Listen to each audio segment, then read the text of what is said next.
those northern counties. But let me go ahead and actually put a tracker on this, kind of show you where this entire thing is going to be going. So it looks like it's going to be hitting places like Benchley right around 654, Wixon Valley right around 703, Cross right around 718. So it is going to probably avoid College Station, but it will be pushing its way into the Brazos Valley if it is fast moving enough. A lot of this entire system is moving a lot slower than we originally anticipated, and that has led to a number of places getting into flood watches as well as flash flood warnings. We've seen it here, especially all across places like Marlin, Temple. We're seeing large amounts of roads being kind of closed down, people being stranded in their vehicles because of widespread flooding. Now, localized flooding is going to be relatively common with a lot of these showers and thunderstorms, especially given our drought situation across here. But what we really have to worry about is when these storms kind of hang over the same place for an extended period of time. Of course, it gives the chance for a lot of these showers and thunderstorms to strengthen in comparison. So we do have the chance for even more tornadic activity, which is exactly the situation that we are in right now. Of course, with that tracker on there, you can always see exactly where this thing is going to be heading based off the storm's current speed. Of course, that current speed could easily change. Now, we were watching the one right around Marlin, at least on the velocity readings. So let me go ahead and pull up the velocity radar right now. You're not seeing a whole lot of activity out there, but if I push it down toward just around Hanover and Gauze, that's where you're starting to see some very slight rotation. We're not looking at anything very large, unlike what we saw right around the Falls County region near Marlin. As a matter of fact, this is it. We're just seeing a little bit of that rotation. Now, it's still bright enough that we are issuing, of course, a warning as a result of it, because you can still see enough of those strong winds that it's going to basically cause some damage, even if it doesn't make its way to the ground. So we're of course here to keep you ahead of the storm. Still very strong winds outside of the actual tornado warning itself. We're getting gusts anywhere where there's a severe thunderstorm warning. That means we've reported gusts up to about 60 miles an hour and stronger. Now, that's enough to cause significant damage to any kind of property, to any kind of vegetation laying around. You combine that with very heavy rain, very large sized hail, and you basically have a number of tree branches, possibly even power lines going out across the region. Not necessarily the most ideal situation. So if you're at work today, and of course you're still kind of stuck at work, well, I suggest staying there just for a little bit, especially if you are living to the east of I-35. You want to be able to stay in a substantial shelter. Do not try to go out and drive through a lot of this. Of course, if you are caught in a tornado while driving your car, best thing you want to do is pull over. You don't want to be driving whatsoever. Those winds are enough to pick up your car and move it around. That's not what you want. You want to stop. You want to avoid places like overpasses. While they might look tempting and they look relatively safe, winds underneath the overpasses and bridges tend to be the strongest, and it tends to be kind of a funnel for where a lot of flying debris is going to be heading your way. So what to do if you're outside? Seek shelter in a building. If unable, you want to get away from trees and cars. Lie flat and face down on low ground. Protect the back of your head with your arms. That's exactly what you want to do. Cover up your head that way. Of course, if you're in a car, seek shelter in a building or underground. If caught in extreme winds and debris, which is going to be more likely than if you're actually caught in the tornado, park your car out of traffic. You want to probably stay in the car with your seatbelt on, because let's say worst case scenario, that car gets picked up, you want to be buckled in. That's still going to be the safest position in your vehicle. Put your head down below the windows just in case any kind of flying debris comes flying at the windows. You want to be protected by the metal of the vehicle. Cover your head with your hands, blanket or coat, and only leave the car if you can safely get noticeably lower than the level of the road. We're talking basically anything like a drainage ditch or any type of situation like that where you can be nice and low. You want to be as low as possible when you are in a lot of these showers and thunderstorms. Of course, Current velocity readings not showing a lot of activity right now. And you know what? That is certainly some good thing. Looks like I'm getting a number of reports of still the tornado warned cell in eastern Milam still has small circulation northeast of Milano. If there is a tornado there, the whole circulation looks pretty small. So that's certainly some good news where we're not looking at widespread rotation across the region, but we are looking at very small, localized, possibly, EF0 rating type of tornado that I'm seeing. Yeah, and even in these areas, you can pop me up on mic 5. Even in these areas where we are not seeing the tornado warn storm, again, that is in Milam County until 7:30 tonight, where we are having just some slight rotation there. We're getting reports here, latest reports of flooding. So a flash flood warning has now been issued for limestone counties until 9 o'clock. We are getting reports from the local EMA about water being on their bridges, overpasses, and some of those cars are also getting stuck in this. So we only have this tornado warning again for East Milam County, so just a very small portion of our area, but still, this is an event where you're just going to want to stay indoors and stay off the roads here for the next couple of hours. Here's kind of the wider view of what's taking shape across central Texas right now. If you're in areas west of I-35, we're seeing things drying out right now. We're actually going to start to see clearing as we go on throughout the rest of the night. This is where all the activity is taking place right now, east of I-35, as well as heading into the Brazos Valley. We have a severe thunderstorm warning that's in effect until a little before 7 o'clock, 6:56. Tornado warning that is also in effect. This is for East Milam County until 7:30. Right now, it's heading further east, and it will continue to take that eastward track as we go into later tonight. 6:47 arrival time in Hearn, 7:07 Eaton, 7:19 Wealthy, 7:23 Normandy, 7:24 to Carter School. So it is starting to make its way out of our area. As I mentioned, our western zone's already gradually starting to clear out from this event for tonight. But for right now, big story is this tornado warned storm. Taking right now a look at the velocity reading, we're seeing a little bit of a broad rotation. Again, they're thinking this is very weak circulation. This is a radar indicated tornado warned storm right now.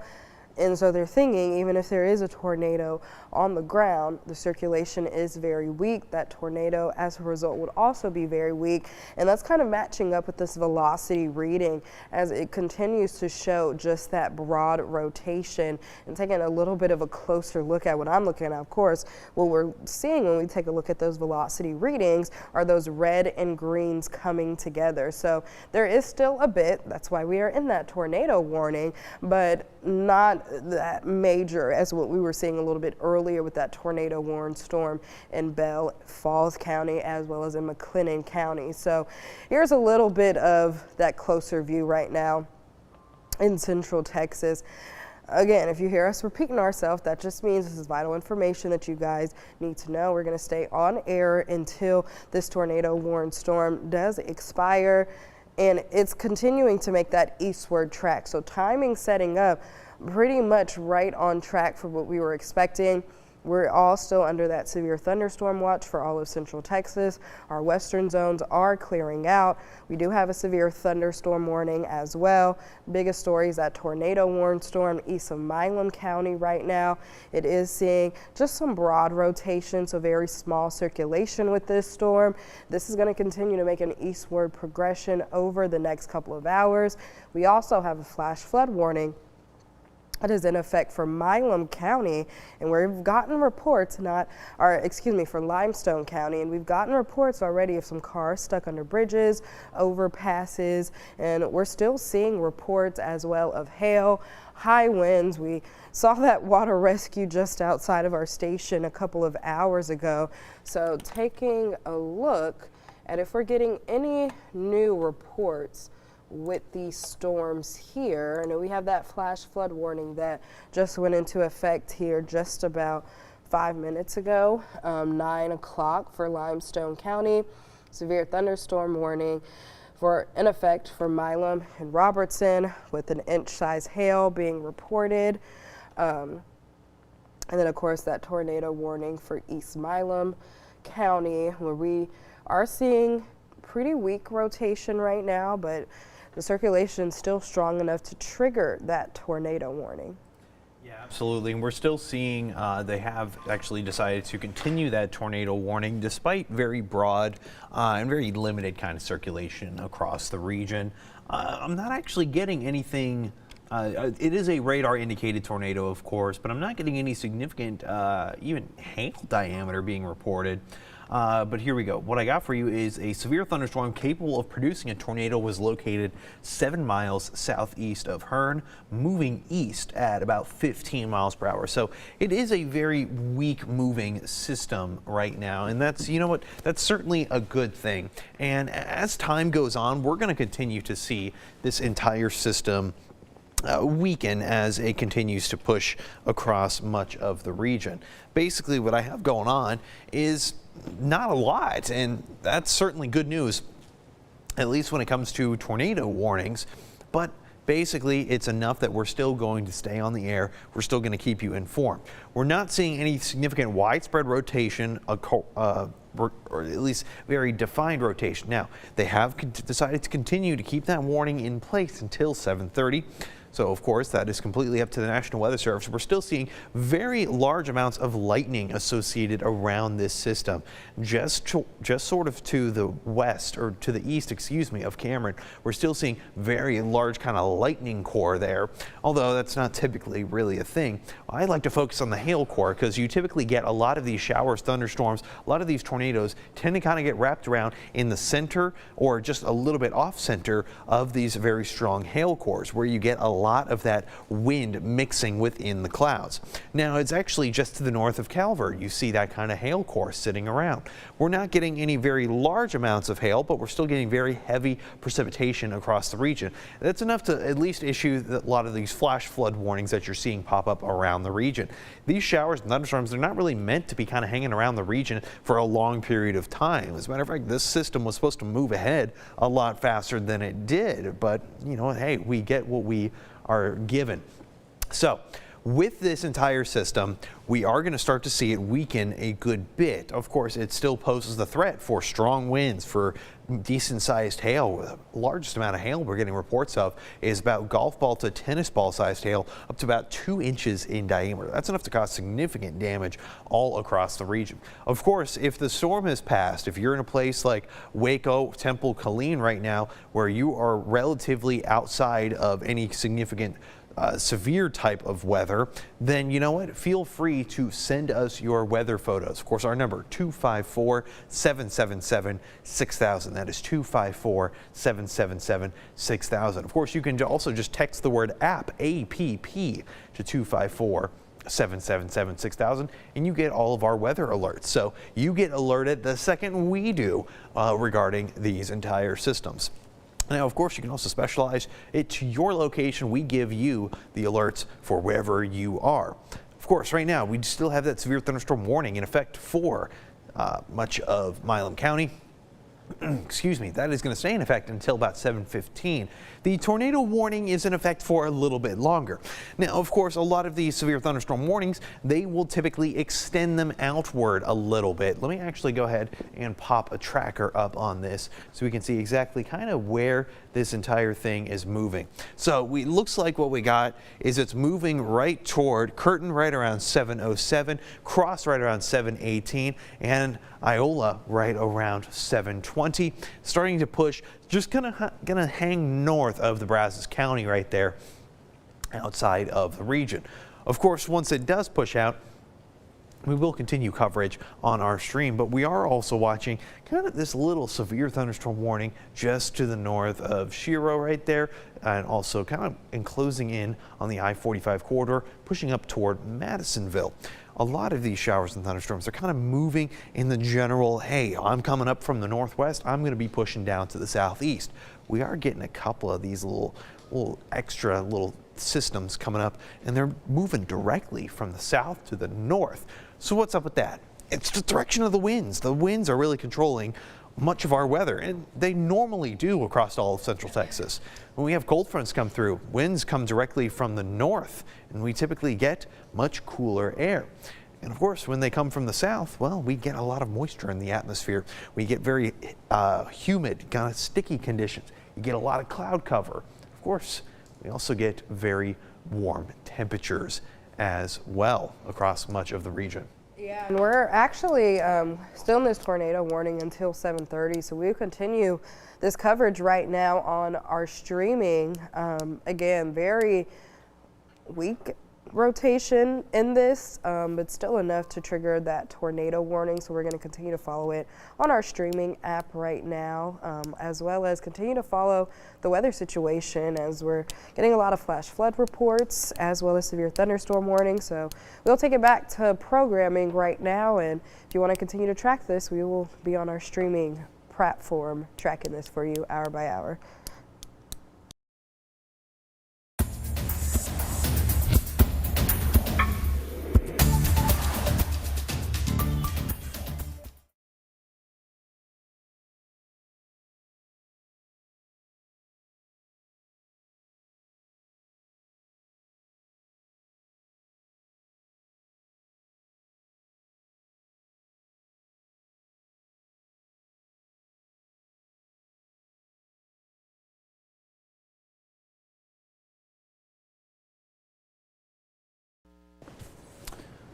All right.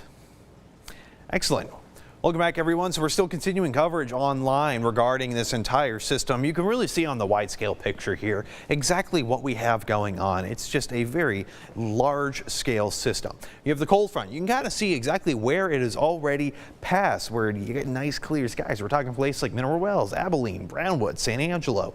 And we're seeing a little bit of those leftover showers and thunderstorms kind of on the tail end, right around Sonoran, right near Brady, kind of pushing through Lampasas right now. But let's go ahead and switch it on over toward Max 1, where we do still have that tornado warning in effect right now, kind of pushing its way through the Brazos Valley. Now, we're not looking at anything too widely developed. And that's certainly some good news, because right now we still have the chance for a lot of these storms to still gain a significant amount of strength across much of the region. Not exactly ideal, but hey, basically a lot of these showers and thunderstorms, these large scale squall lines associated with the cold front coming in, they're gaining a lot of strength due to heat as well as moisture in the atmosphere. So when we typically get a lot of heat, that's going to be during the peak time of the day. So when's the hottest time of the day? Typically right around 3 to about 5 o'clock in the afternoon. Now, once the sun sets, you basically lose all of your heat. You lose a lot of your energy, which is why we typically don't get any widespread, large-scale thunderstorms or anything like that during the overnight hours. Most of them kind of die out once the sun sets. So right around 8 o'clock tonight, 8:01 p.m., is going to be sunset. So then what exactly is going to be happening then? Well, these are going to start to weaken, and you can already kind of see that. We're not looking at any large or specific hail cores across much of the region right now, because you're not getting as strong of winds. Winds basically are there for basically temperature management. When you have warm air and cold air next to each other, they want to try to reach equilibrium. So then you got winds, they kind of cross over each other. And then when winds cross over each other too much, you tend to get a little bit of that rotation. And that's pretty typical with a lot of cold fronts, especially very strong cold fronts and very flat land, especially, I mean, here in Central Texas, it's very flat, very little vegetation kind of staying in the way. So that's exactly what kind of causes a lot of this across the region. Right now, Gauss is seeing a little bit of that rotation. That's where that tornado warning is still in effect until about 7:30, kind of pushing its way right along past the region, so kind of outside of the viewing area ever so slightly, but of course we're still here. We're still keeping you informed as well to make sure that you stay ahead of the storm. Here's what I got for you, and at least in terms of hail tracks, we're not seeing significant hail course like we did earlier today, but we're still seeing the threat for a hail. Not necessarily ideal, I get it, but it's what we're dealt with. And well, we still have to deal with about quarter-sized hail. That's going to be kind of that lighter blue that you see right in the middle there. Other places might not be as lucky. Places just south of Rosebud are still seeing about ping-pong-sized hail, even just to the south of Rogers. Similar kind of situation, which if it's about a quarter in size, that's enough to issue a severe thunderstorm warning. You see all the boxes everywhere. It looks as confusing as can be. Don't get me wrong, it is. But basically, if you are seeing any kind of significant thunderstorms right now, you are more than likely under a severe thunderstorm warning, specifically for that county. And that's just because we're seeing very strong winds, very large types of hail, the risk for tornadoes, as well as even flash flooding across the region, just because of how strong these entire systems are.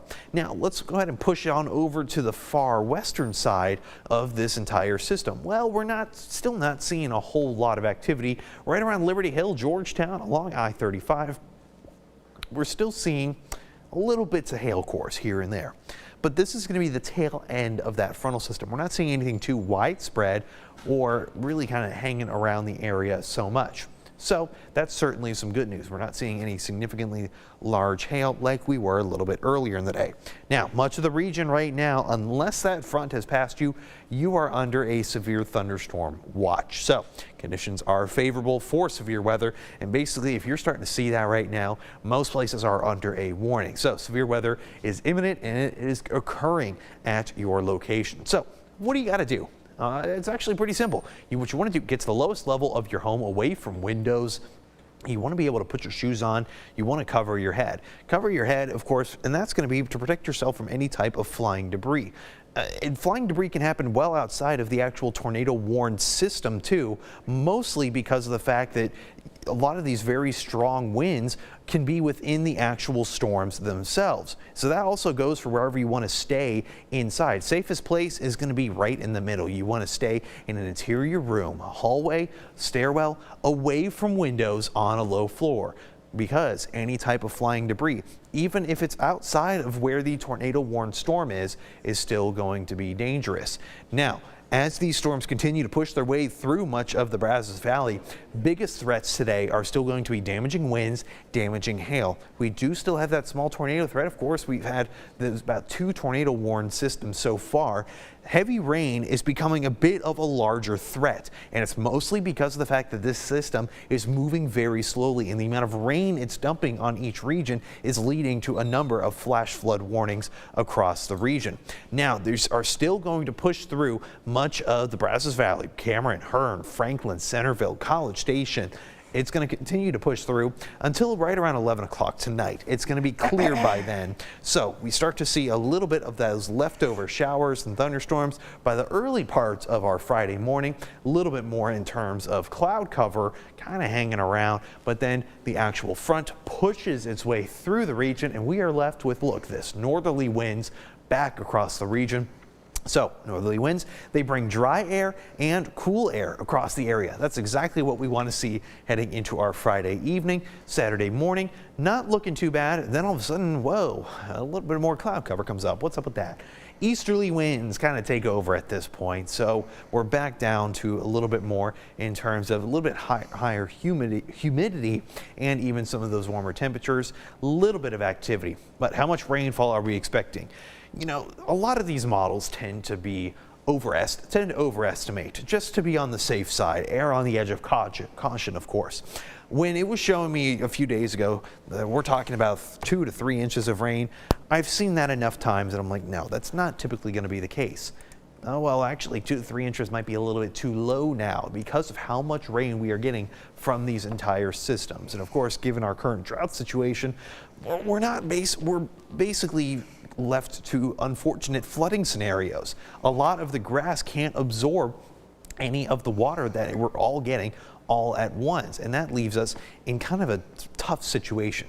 Now, a little bit of this rain and shower activity is going to be left over for much of today as well as tonight, leaving us with maybe a slight chance for some showers by the early parts of the morning. We start to warm up to about 77 degrees. That front pushes through by the middle of the day, and we are left with clear skies going into our Saturday.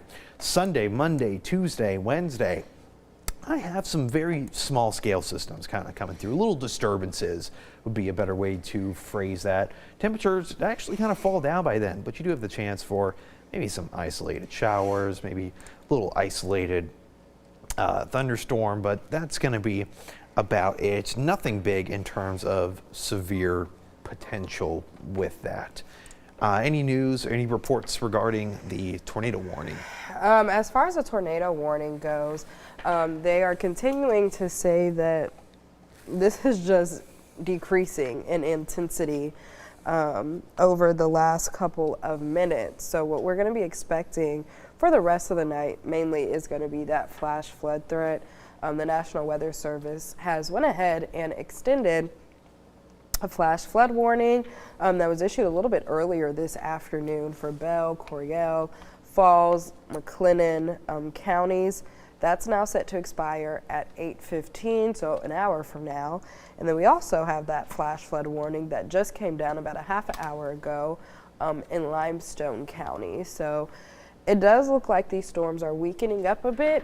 This probably, fingers crossed, will be that last tornado warning we see for tonight, but we are not done. I cannot emphasize that enough, that we are not done whenever it comes to this event. We are still seeing some very strong storms, and these storms are really producing just downpours, of heavy rainfall is what I'm trying to say, that's causing flash flooding. We're getting reports of cars getting stuck. So if you do not have to get out on the roads tonight, don't. Definitely want to stay home and stay put. We have multiple flash flood warnings in effect.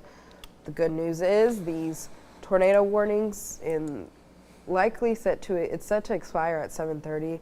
Likely will expire at 7:30, if not even a little bit before, as circulation is very weak with these storms, but cannot emphasize enough that it's still not a night that you want to be out joyriding or out on the roads at all, as we have multiple flash flood warnings in effect. We've got multiple reports already with these heavy rains.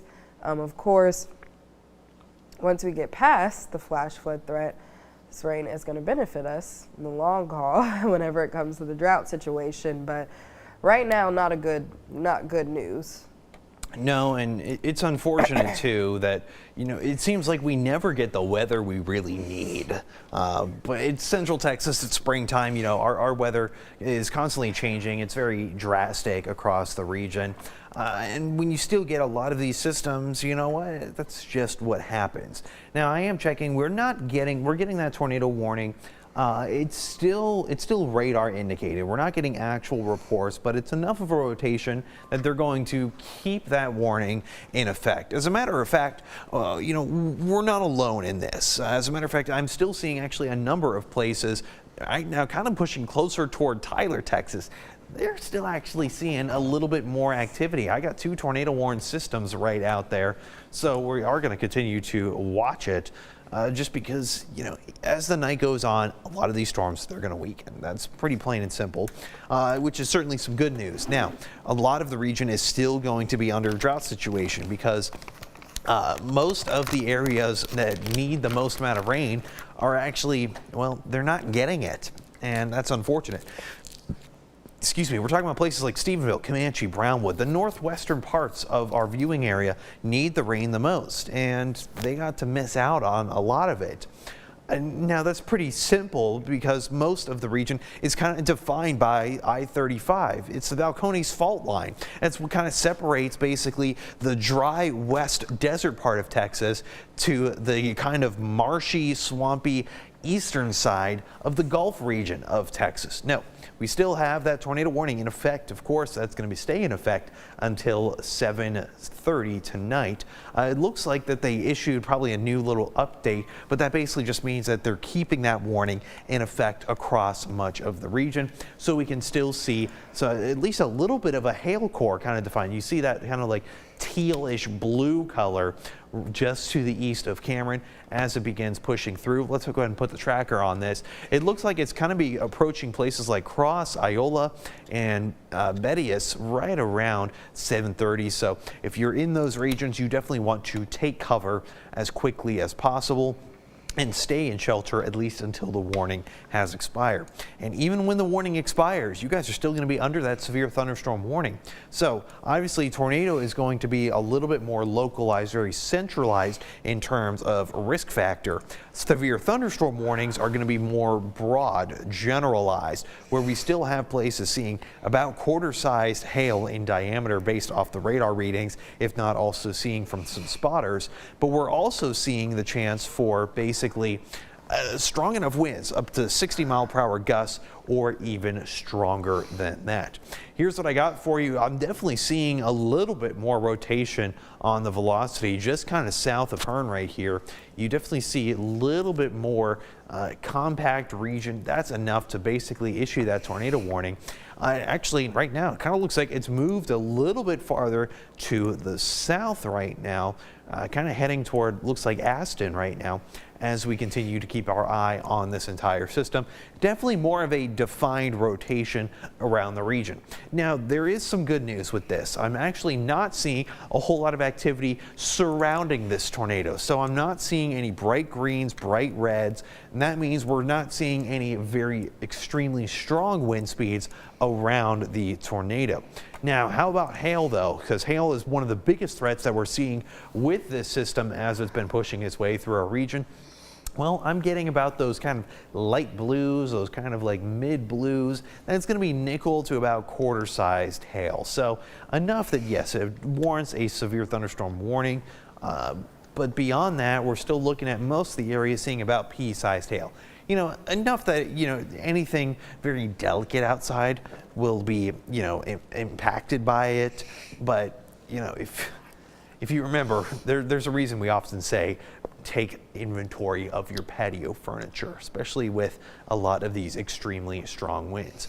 Pushing a little bit farther out to the west, we don't typically think of, you know, this storm itself having a tail end, but yeah, this storm itself has a bit of a tail end to it. We're still to the west of I-35. We're talking places like Liberty Hill, Georgetown. I'm still seeing that severe thunderstorm warning for them kind of just staying in effect, kind of including places like Georgetown, Round Rock, trying to push its way into Austin. I'm still seeing hail cores easily getting up to about ping pong sized. And of course, as I'm talking about it, it has expired. So that is certainly some good news. Of course, we're still going to see watches and a lot of these warnings stay in effect throughout much of today. So you definitely want to stay tuned just in case we still see a little bit more activity across the region. Here is that tornado warning. Looks like they have reissued a severe thunderstorm warning. Looks like for Brazos County, that's going to be in effect until about 8:15, but of course that's just going to be that severe thunderstorm warning. That's pretty typical for what we can expect with a lot of these storm systems. Let me go ahead and check out what I got on the chat rooms going on here, seeing what we're getting reports of near Groesbeck, public reports of flash flooding across the region. There's certainly no surprise with that, considering just how much longer this entire system has kind of hung around the area. It's kind of overstayed its welcome at this point. We weren't expecting, you know, large-scale flash flooding or anything like that. We weren't expecting street and road flooding, causing a number of roads to close across the area. But it's certainly what we have been dealing with. At least it looks like the hail reports are certainly calming down. It's just going to be the rain afterwards. That flash flooding is definitely causing issues across central Texas, especially in and east of the I-35 corridor. We're getting reports from the local EMA of street closures, road flooding, vehicles that are stranded right now. We're just getting a new report in as I'm talking in Bell County from a river creek overflowing, also basement flooding. So even in these areas where we're not necessarily getting these stronger thunderstorms containing the hail, the high winds anymore, we're still getting a lot of flooding. And of course, that was always an area of concern. We were thinking mostly for east of I-35, that would be the problem spot, but we're getting it in the I-35 corridor as well. And of course, this happens when you get these trailing storms that are kind of just hanging around, like what we've seen this afternoon with this very, very slow moving system. And it's just dumping heavy rainfall, and it's causing a lot of issues on these roads tonight. And of course, this sunset is coming up here in about 30 minutes. It's already dark outside with that cloud cover, so it's just creating a recipe for potential disaster if you do have to head out on those roads. Remember, it's very cliche, but just turn around. Don't want to drown. It's not worth the risk, even if you think your car can make it through those flood waters. Most of the time, it cannot, and you don't want to get stuck in that sticky situation. We've already got many reports of vehicles stranded. We've seen it with our own eyes outside of the station a little bit earlier this afternoon. So definitely going to want to take those proper precautions, even as these thunderstorms are starting to calm down around the area. Those floodwaters still going to be hanging around here through tonight. Yeah, as a matter of fact, I was able to pull up some of the data that we get automatically pushed to us from the National Weather Service, and that's actually our rain totals over the last 24 hours. You can see places like Temple have already received over 2 inches of rain within the last 24 hours. Killeen and Waco close to that 1-inch marker. Of course, a lot of this is going to be confirmed by tomorrow, and Ashley and I, of course, will keep you updated on this, but we're still seeing just very heavy flooding type rain across the region. Now, these are going to be the readings from the airports themselves. Of course, you know, some places a little bit farther closer to downtown, maybe even just right across the street, will certainly have different numbers than this. So, you know, only just take it as a point of measurement as opposed to, you know, at its face value. You know, some places may have certainly received about 4 inches. Other places may have received next to maybe half an inch in terms of precipitation. Now, nonetheless, though, whether or not, you know, it led to flooding, we could still certainly use a lot of this rain, especially as we begin approaching the summer months. But it looks like the El Nino effect, that's going to be the basically kind of pattern we're going to look for this summer, might lead us to a little bit of a cooler summer. And you know what? I'll certainly take it, because the last thing I want is for, you know, another 30 days of consecutive triple digits this summer. I think that was plenty to deal with, especially with your electric bill alone. Oh, for sure. I'll definitely take the cooler summer. Right, and of course, it does look like severe threat is generally low right now. As a matter of fact, it looks like they're expiring a lot of these severe thunderstorm warned storms. I'm really only seeing some relatively small ones, across the region. Let me go ahead and pull up a little bit more of a wider view. It's still that one kind of extending into the Brazos Valley right now. You can kind of see that based off of our current conditions. And temperatures across the region are they're very minimal right now. They're still kind of staying at the about the mid 60 degree mark. Even behind the actual front, it's still warming up to about those 70s, but we're about 30 minutes away from sunset at this point. So we're going to start to see a little bit less activity across the region. So it's certainly some good news. The last thing you want to see is a number of these tornadoes popping up across the region, especially with a lot of this localized flooding. As you know, time continues to go on, we're going to start to see a little bit less activity across much of the region. Let me go ahead and double check what they have regarding,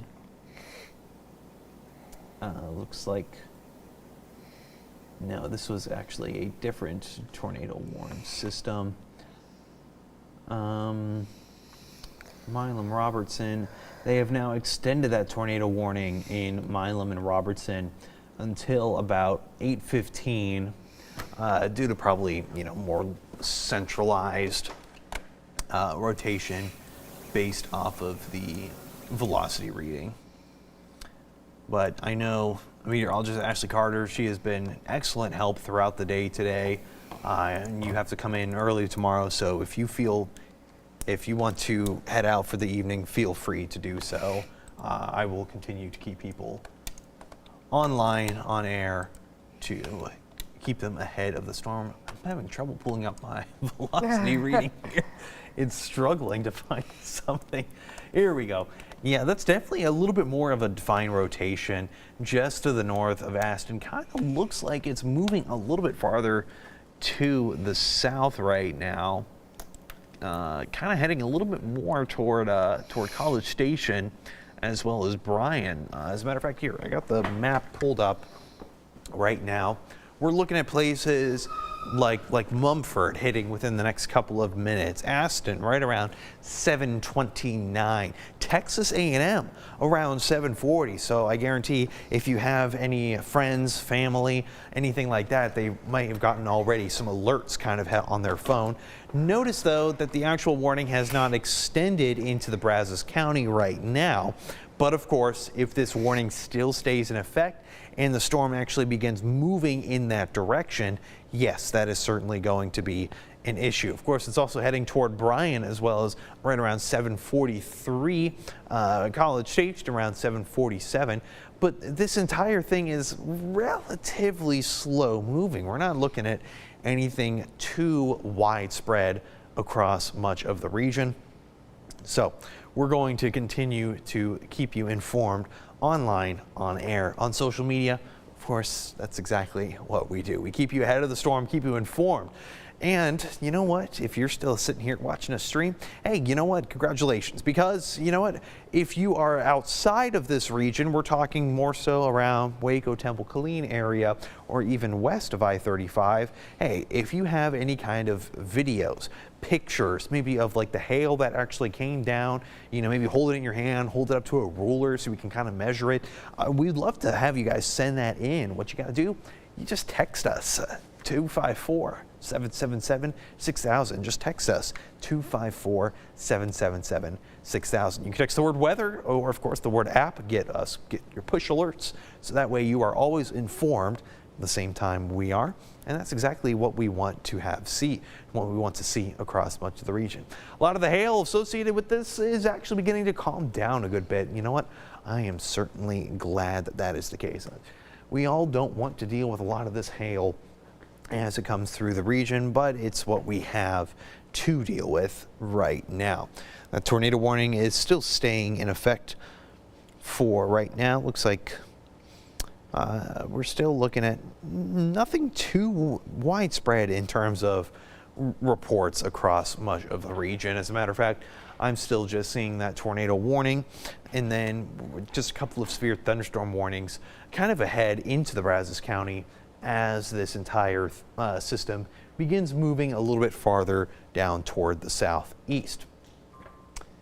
But as you move a little bit farther onto the other side of I-35, you're still seeing right around in between Liberty Hill, Georgetown, we still have places getting up to about ping pong sized hail. And I don't need to tell you, but ping pong sized hail is certainly certainly going to be enough to do significant damage across much of the region.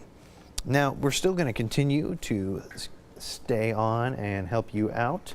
So let's go ahead and actually look at more of a widespread look of the satellite and radar. This front is moving, and it's moving very, very slowly.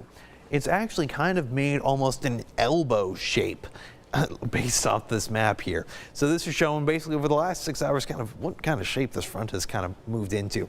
So this will actually explain a little bit more as to why it's hanging around a little bit longer. So it looks like that the southern portion of it, right around San Angelo, kind of extending almost to I-35, has basically stopped. It has actually stalled out and kind of broken a little bit, kind of made that little like elbow maneuver, if you can call it that, as a cold front, and basically pushed our storms mostly farther to the east while keeping the ones right around the Georgetown region kind of just hanging around a little bit longer, which of course does lead to a little bit more in terms of localized flooding. This has been kind of the L shape that we've been watching over the last couple of hours. It's really pretty strong. As a matter of fact, you're seeing the tornado right south of Hearn. That has actually pushed its way all the way up the entire side, with a couple tornado warnings heading closer toward Tyler, Texas. Now right around Georgetown, south of Burnett and Llano, not really seeing a whole lot. As a matter of fact, still seeing heavy cloud cover right around Hillsboro, Waco, Temple, even Killeen. Killeen might start to see a couple little extra bits of thunderstorm activity here and there, but that is going to be about it. Beyond that, not seeing a ton of activity across much of the region. I'm going to hold off just for a few minutes. I'm going to keep the radar up for you. As a matter of fact, I'm going to keep the radar up with the track so you can kind of see exactly what we have going on. Just for another minute or so, I will be right back to keep you ahead of the storm.